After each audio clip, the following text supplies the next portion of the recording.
It's Monday, everybody. Today is October 26, 2020. Today I wanted to talk about being right versus being in relationship.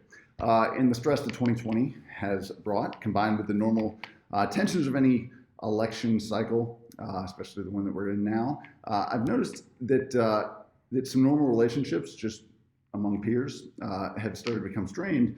And it reminded me of something that I heard someone say recently, and they said this: you can either be right or you can be in relationship. So I want you to think about that for a minute. It made me ponder it quite a bit. When was a time where in a discussion with a friend, client, loved one, family member, where you went from being in relationship to taking a stance of trying to be right? Can you think of one?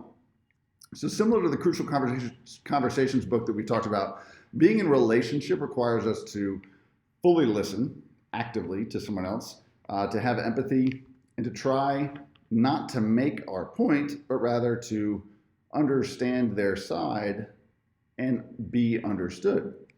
There's a lot you can unpack with this, but here's one tactic that I learned that has helped me stay in relationship, even when my desire is that I want to show that I'm right. And the tactic is this: avoid the temptation to ask the question, why? I talk a lot about why being an important question. Buyers buy their why, not their what. But to understand someone, obviously you want to know how they arrived at their feeling or opinion or desire. The challenge is the question why, when it's asked directly, it can come across as really loaded, as overbearing, and threatening. Why do you want that? Why do you believe that?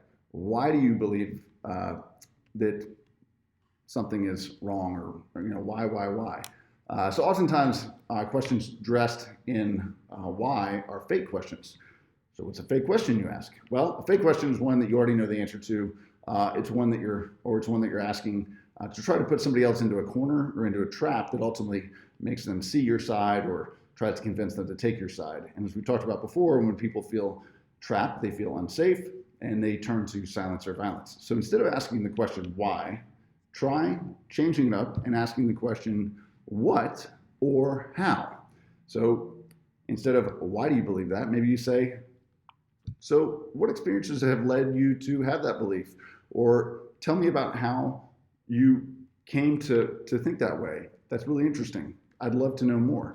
How has this belief shaped your feelings or opinions in other areas of your life?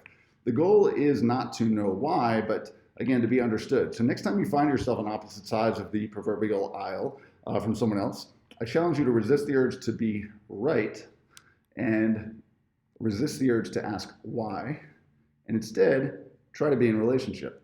So replace why with how or what. See if you can genuinely try to understand someone's story that led them to have that opinion, feeling, or belief.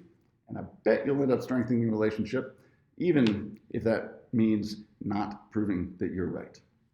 Look forward to hearing about it. Have a good week. Happy Monday.